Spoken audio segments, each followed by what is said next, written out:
absolutamente todas estas dudas. Ya está con nosotros nuestro máster, el licenciado Ariel Vega. Lic, señor Aguirre, qué gusto saludarlo. Igualmente, Lic. Muy buenos días a todos, encantado nuevamente de saludarles y de compartir nuevamente espacio con usted. Qué amable, gusto, Muchas gracias y el gusto es mío. Oiga, Lic, a veces uno piensa, no, la patria potestad no se puede perder, que esto y que el otro, pero es un error.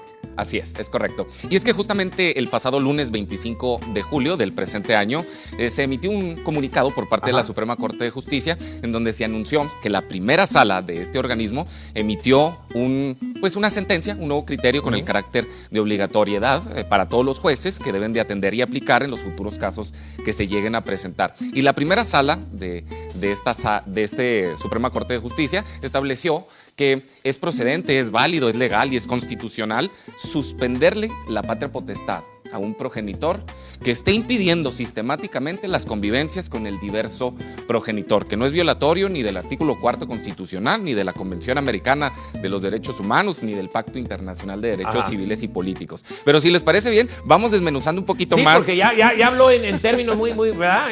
Aquí se quedaron más de 4 con cara de what. Sobre todo para dimensionar cuál es el fenómeno del cual nos estamos refiriendo, vamos a mencionar unas cifras. Según cifras oficiales de este organismo que pertenece al gobierno federal, en el 2019, que fue un año regular o el último de los regulares y promedio, se dieron más de 160,000 divorcios en todo el país. 160,000 divorcios. Y bueno, las entidades federativas campeonas en este rubro, medalla de oro, plata y bronce respectivamente, fue Aguascalientes, Coahuila y Campeche. El estado de Chihuahua se quedó en quinto lugar y esperemos que siga bajando. Qué bueno, señor. porque muchas veces, tiempo atrás, estuvimos en primeros lugares. Exactamente. Entonces esperemos que continúe bajando. Y bueno, en el año 2020, que fue el último de los cuales se tiene algún tipo de registro, pese a todos los cierres que hubo de las dependencias, de sectores también del ámbito privado, se dieron aún así, o pese a todo esto, esta situación, más de 92,500 divorcios en todo el país. Esto es algo que también llama muchísimo la atención. ¿Pero a qué nos queremos referir? La realidad es de que año con año en nuestro país son más de 100,000 niños, 100,000 personas menores de edad que están bajo una incertidumbre patrimonial, familiar, afectiva, de guarda, de custodia, de todo tipo. De tal manera que estos asuntos son tan cotidianos para todos los jueces familiares que necesitan este tipo de directrices que pues las altas esferas, digamos, del Poder Judicial emiten también cotidianamente. Entonces, es una situación en donde podemos o debemos de advertir a aquellos progenitores que tienen este tipo de conductas que va a haber o existirán sanciones. Y es que no podemos negar el hecho de que una de las maneras o de las formas de venganza favorita entre las partes en conflicto es dejar de dar la aportación. La aportación, o incluso dando la aportación, el no permitir que los hijos convivan con el diverso progenitor. Y es que este tipo de conductas debe ser sancionada. Ya dijo la Corte, incluso hasta con la suspensión de la patria potestad. Ahora la gente se estará preguntando, bueno, ¿qué es exactamente la patria potestad? ¿Qué es esto? Y no es otra cosa más que el poder o la facultad que le otorga la ley a un padre de familia para que obviamente la ejerza en el cumplimiento de sus derechos y de obligaciones y le dé al menor formación, crianza, cuidado, incluso que le permita administrar los bienes propios de un menor, porque puede llegar a darse el caso. Por cierto, dentro de una de las estadísticas interesantes es que el mayor promedio en que las personas se divorcian es teniendo la edad, las mujeres 39 años y los hombres 41.5 años. Esto es algo... O sea, pasando la edad de las ilusiones, los hombres se divorcian. No, y las mujeres también. De hecho, tienen compartido estas edades en donde mayoritariamente es cuando la solicitan. Sería muy interesante ver fisiológica, psicológicamente qué pasa cuando se llega específicamente a lo que se le denomina cuarto piso, ¿no? Esa edad. Ya veremos a ver qué pasa. Ahora bien, es importante mencionar que también existen todavía muchísimas lagunas en la ley ¿cuál va a ser los efectos de que a alguien se le suspenda la patria potestad? Aquí los jueces pues van a tener facultades amplias, tienen que tomar decisiones conforme al interés superior del menor, a la teoría del menor riesgo y al sano desarrollo de la infancia, y tiene que practicar estudios para saber quién es el que sería el más apto para tener la guardia y custodia del menor. Puede ser que sea el papá quien tenga la mayor aptitud, o puede ser la mamá, o puede ocurrir que sea ninguno de los dos. Y pase a los abuelos. No necesariamente, también se les tiene que practicar.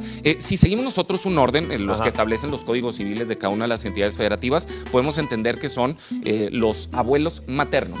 Que por cierto, lo hemos mencionado en otros espacios, también los abuelos tienen la oportunidad de emprender acciones legales para efecto de solicitar convivencia con sus nietos, incluso para solicitar que se les otorgue la guardia y custodia y patria potestad. Esto es precisamente pues cuando hay una disputa fuerte, si no los dejan ver al papá a los menores, pues cuanto menos a los abuelos, ¿no? Me imagino. Sí, en muchas ocasiones se da este corte en la relación, en la convivencia, en el lazo consanguíneo, que no es otra cosa también más que un derecho que le asiste al menor. Claro. De tal manera que este tipo de conductas pueden ser sancionadas de este tipo, con este tipo de medidas, con la suspensión de la patria potestad. Y no podemos dejar de mencionar el artículo 170 del Código Penal, en este caso para el estado de Chihuahua, el cual establece o describe el delito de sustracción y retención de menores. Claro. Que pues establece una penalidad de entre 1 y 5 años, entre 100 y 500 días o unidades de medida de multa para aquellas personas que lamentablemente cometan este tipo de conductas en perjuicio de un menor o de alguien que no pueda comprender el hecho y que pues teniendo custodia compartida o convivencias no retorne al menor a su lugar normal, a su hogar, a su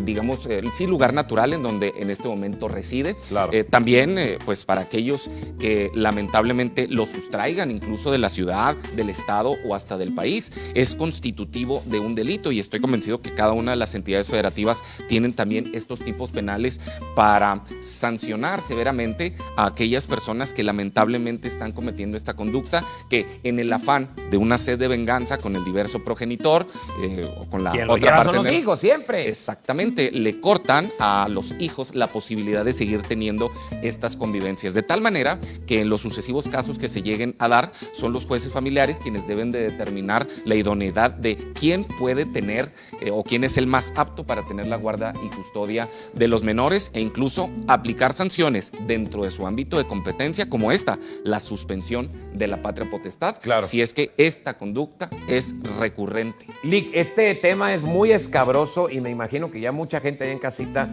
se sintió identificado, porque hemos visto pues mucha problemática respecto a esto. Si alguien quiere ahondar y tener una consulta más profunda, ¿dónde pueden acudir, Lic? Sí, y justamente es lo más recomendable, el hecho de que más allá de estarse quejando con todos los demás familiares, más allá de exponer la problemática en las redes sociales incluso, lo cual es un error terrible, pues tener la asesoría, la representación legal y colocar estos asuntos en la consideración de los juzgados para efecto de que se tomen las mejores determinaciones. Atendiendo a lo que me preguntaba, con muchísimo gusto en el teléfono de oficina y WhatsApp de negocios 614-262-1671, y les agradezco mucho también que nos sigan escribiendo al correo electrónico licarielvega@outlook.com. Nos vemos la próxima semana, Lic. Primero Dios, claro. Gracias. Por pronto, vámonos con la chaparrita Cuerpo de Uva.